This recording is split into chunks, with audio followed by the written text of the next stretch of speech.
Have a little map on the back and kind of talk a little bit about our project. And then there's also a sign-in sheet too. So before we get started, I just want to do a couple of small introductions. So my name is Craig Hardy. I'm a project manager with the Department of Transportation. And on our team for construction, we got Chad Rashine here. He's with CGC Consultants. He'll be the field engineer out on the project. And then Kevin Weber with Sheet Pile Services. They're the contractor on this project building the bridge. So I appreciate everyone taking their time out of their evening to come and hear a little bit about the project. I know it's a project that's been long coming, and I know there's lots of questions out there. So what we intend to do tonight, I'll share a little bit about the project, kind of the time frame, the schedule, some of the traffic impacts. And then after that, we'll open it up to any questions and try to field any questions that still might be lingering after I get done going through what I've got prepared. Just a little bit about this project. The existing bridge on South Main Street that's over the Rock River, we're going to be removing that and building a new one in its place. The new bridge is a two-lane bridge. There are 2 bike lanes on the outside and then sidewalks as well, or I should say a 5-foot shoulder and then a 7-foot sidewalk. So it'll be probably a little bit wider than it is today, but not a whole lot. And so it will kind of be in the same footprint. The intersections are going to be the same. We are going to be doing construction into the intersections on both sides of the bridge, just some of the approaches, a little bit there on each end of the bridge. And then as far as traffic goes, since we're replacing the bridge, we have to close South Main Street down right there at the bridge. There's no easy way around it. There's no way to do it in halves. So we're going to be shutting South Main Street down just north of the bridge, and then just a little bit north of Plymouth Drive to the south side. We will be maintaining access for any businesses or residents that are within that closure area. So if you live in that area or you have a business in that area, you will still have access to and from your house or your business through those closures. With that, with the road being closed, we do have a couple of detour routes set up. Since this is Business Highway 26, we did need to route a truck route for the big heavy trucks that typically come through there. So what we have the detour being is on the south side of town where the bypass intersects Business 26. Traffic will get routed up Business 26 to Racine Street or Highway 18, and then they can come across Highway 18 to Business 26 again. So that's the big official detour route. The city has put together a more local detour route for more of the local traffic that gets through there. I do have on the back of the sheet, there's a map with a couple of layouts. So the blue line is the local detour. So the detour comes across Collins and then over to Wisconsin Drive or Highway W, and then up to Highway 18 where it connects with Business 26 again. So that's kind of the local detour around. We will, since we're closing the bridge, pedestrians need a good way around, and unfortunately there's only a couple of bridge crossings. So the pedestrian crossings or the pedestrian route comes across, we're starting on the north, it's that Ped Bridge that crosses the river just upstream of the dam, and then goes down Wisconsin Drive over to Hillside, then over on Plymouth back to the Business 26. So that's kind of the detours that we have set up. I know it's not the best, but it is kind of the best situation we can with having the bridge taken out of commission. So it's one of those things that we have set up and ready to go to try to mitigate some of those delays and inconveniences caused by bridge construction. So our schedule, work is anticipated to start the week of the 17th, so about 2 weeks from now. Is when the bridge will be closing down. We'll have some signs out ahead of time, about a week beforehand, saying when the closure will happen. So be on the lookout for that. And then work will be taking place all during the winter, and then into next spring, and then should be wrapping up by the summer of 2023. So contractors going to be working all winter long and through the spring and into summer, just to get this done in time. So. And yeah, with that, it was a very short presentation, so I'm sure there's some lingering questions out there, but I'll field any questions that you guys might have. So the construction of the project, that's fine. I'm concerned about the traffic pattern. I think there's going to be a quagmire trying to get back to 18 with all that heavy truck traffic coming in. I'm not representing them, so I'm not going to say it on camera, but I drive a school bus, and I can tell you that the way the traffic pattern is now, the school is backed up. Every road coming out of the school, now you throw more traffic on there, and the people that come out of the school and head to the west are never going to get out because of all that traffic. My question is this, has the city even taken this into consideration? Because it's going to be a huge backup at certain times of the day with buses. Now you got all that heavy traffic coming down. You're not going to get out on Wisconsin and 18 very quickly. Does the city have a plan? Or is it just we're going to wait and see and get everything messed up? So I'm going to say the plan, I mean, the city did come up with another detour route other than the Business 26 down to the bypass detour that the state is setting up. But it all ends up in the same spot, and that's Wisconsin and 18 right before that bridge that goes over to the main one. You're not getting out there. There's a lot of traffic that goes through. Which is then going to funnel it all through the side streets, which are already going to be full from school traffic trying to get out, because now they're not going to get out on the 18. So the people that live in that area, I'm just going to say ahead of time, just based on what I see on a daily basis, there's going to be some real headaches. I'll just say too, as far as the detour, we've looked at this several different locations. I've actually had several different engineers also look at this as well, because we have the same concerns. Obviously, there's only so many locations where you can come out. Yeah, I understand that too. So essentially, the route is exactly what they've got indicated. I've got more details on the routes up here, but as far as the local detour, the changes to the current signage that's going to be out there is we are going to have a four-way stop at Collins Road and Wisconsin Drive, so that'll be a four-way stop. Currently that's just two-way with flow-through traffic at W.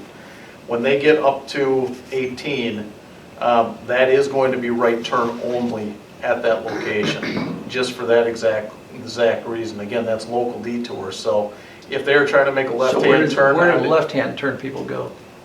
Left-hand turn, every so again, street this is again a local detour. Right. So Yeah, but how do you go left? Where are you going to go left? Okay, just let me answer, please. So, at that location, you're only going to be able to make a right-hand turn onto 18, because again, this is a Highway 26 detour. We are going to have signs back on Collins Road that basically says if you're trying to go west on 18, you're going to have to go back out to the bypass. So the side streets will get filled up, but there's only so many locations that we can send people to. There's not, we're not creating new streets out here or anything like that. So this is a major detour for traffic. The detour from the DOT is certainly sending people out to the bypass, and the local detour, essentially Collins is the only street that will handle any kind of truck traffic, so we have to use Collins, Wisconsin Drive up, and in order to prevent backups on Wisconsin Drive, we're only allowing them back right onto Racine Street.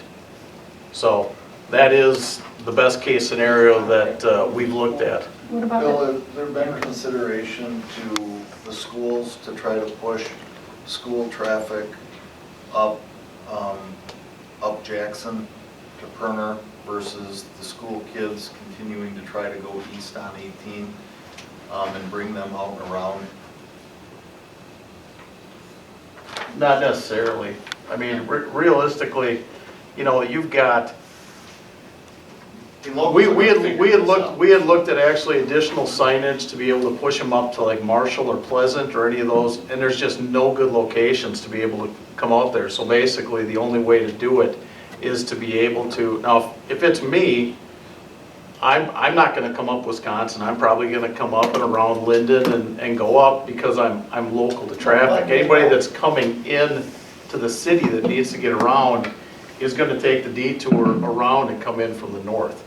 There is no perfect scenario to minimize traffic, and obviously, we're pushing it over to a location where we have 3 schools. So I completely understand that it is going to be congested at 2 times of the day where it's going to be challenging to get through, but there realistically is not a scenario that to push them anywhere else. What about the parking along these detours? Are you gonna not have parking on some of these streets? The only location that I've worked with the PD on this, Wisconsin Drive, because of the amount of apartments through there, is still going to be allowed parking through there. The only section that we're not going to allow parking on is that last 100 block south of Racine Street where it constricts there. So that 100 block between Milwaukee Street and Racine Street will be no parking on both sides of the street at that location. The rest of it, and I'll be honest, this will be evaluated throughout the project. If there is areas of congestion that we have to look at, Captain Richter will be looking at that as far as if there's recommendations to limit parking, I can evaluate it at that point. Because there is like not very good traffic back and forth in front of where they moved the county offices now. Right.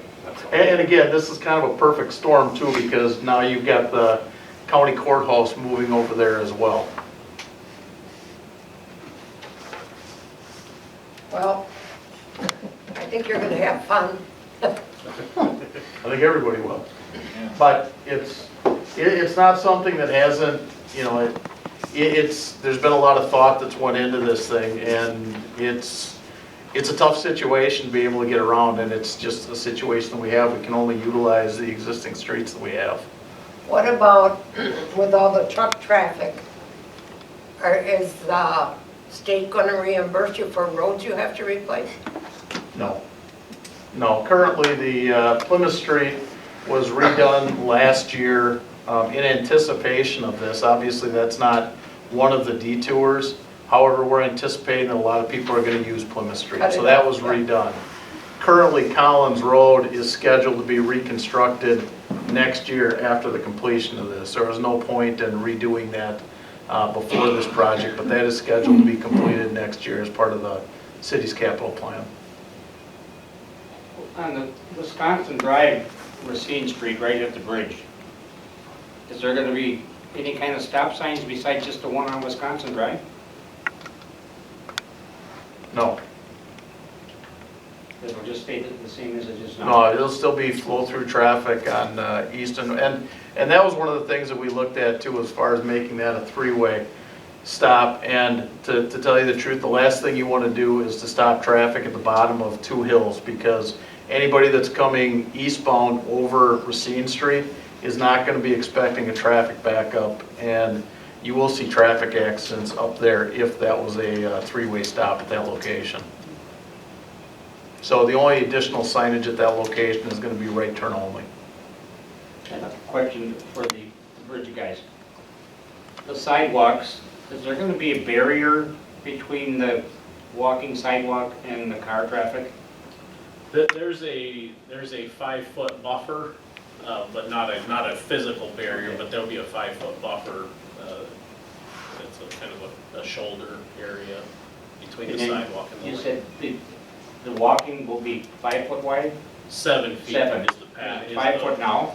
I believe the overall footprint gets widened about, I think it's 7 feet wide, wider, 7 or 8 feet wider than the existing footprint. It'll be wider than it currently is up on the sidewalk there, yeah. Because I see people with strollers and it fills the sidewalk just about. Mhm. Mhm. Yeah, yeah, so it'll be a little bit wider of a sidewalk to, mitigate that. And then on the south end of the bridge, are you gonna make it a little wider on Riverview Drive? That intersection, we're gonna rebuild that intersection, but it's gonna be pretty close to the same footprint that it is today. We'll be tying in just south of that intersection, so there's not gonna be a whole lot of changes. That is a real terrible intersection trying to go north, Yeah. because you can't see the cars through the bridge hardly. Mhm. Yeah. When you're What are turning. the railings on the ridge gonna be? It's a concrete parapet. It'll be like the Racine Street Bridge. Yeah, Oh, so it'll be concrete, Be and concrete. a steel railing on top of that. because when you're coming off of Plymouth on the 26th, now you can't tell, you have to be out in the middle of the intersection, see if a car is coming really. Mhm. Yeah. Hopefully with a little bit wider of a bridge, you can get a better sight line through that. Sort of a personal question, since I own the property right on the side of the bridge, and I had to turn over easement and so on and so On forth, the south side or north side of the South side. river? Okay. it's the house right there. Yep. How much am I gonna lose? I've been told my driveway, my front yard, Yeah, and I sort of have to let my tenants know. sure. What's We going can on? show you afterwards the detail of that driveway. Yeah, because I know there's some work on that driveway that's happening.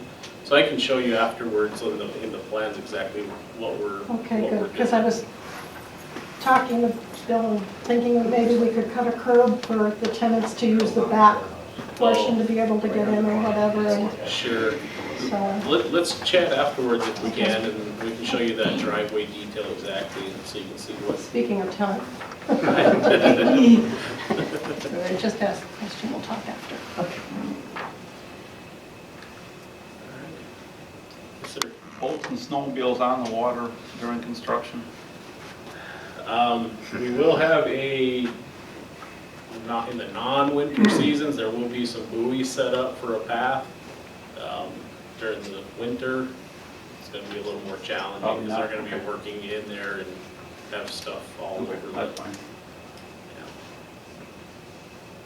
Yes, sir. I take it there's no way to stop the semi-traffic on Wisconsin Drive, correct? I'm not against them, I'm just saying, once they find that route, Yeah, and that's gonna be a mess down by the old Borgs. that- yeah.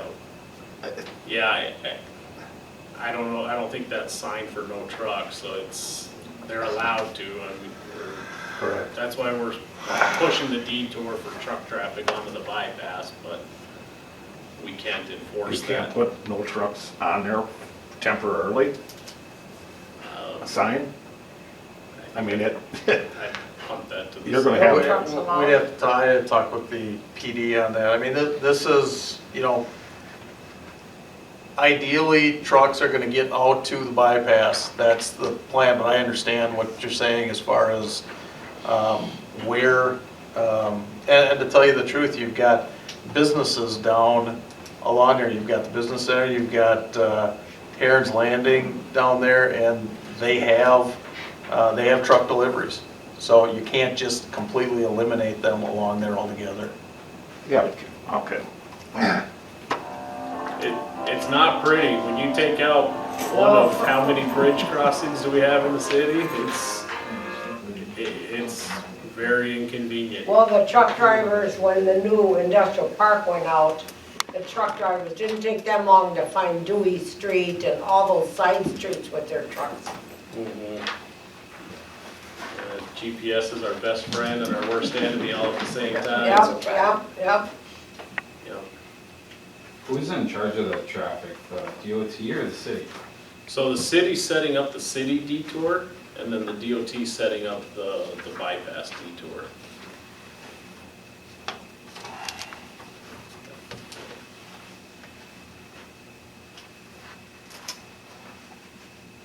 All right, anything else? Okay. I think the only thing I would add is I know that the Chamber of Commerce had contacted me about any type of signage that could possibly be put out on the bypass or on the detours for local downtown business access. I believe that they are looking into that at this point. So if there's any businesses in the downtown area about that, you should probably call Anna or Megan about that, because I believe they're looking into that. Okay. Yeah, with that, there's a whole permit process that goes with signing on that, if it's gonna be on the state facility. And the one thing that we do ask is, it's good that the chamber is kind of spearheading that, because we kind of want to have one uniform sign. We don't want 50 million different types of signs, and it just causes more confusion for traffic and drivers if they see multiple business signs of multiple colors and styles. And if it's good that the chamber can spearhead that and have one unique look for all the businesses, it helps quite a bit to standardize that.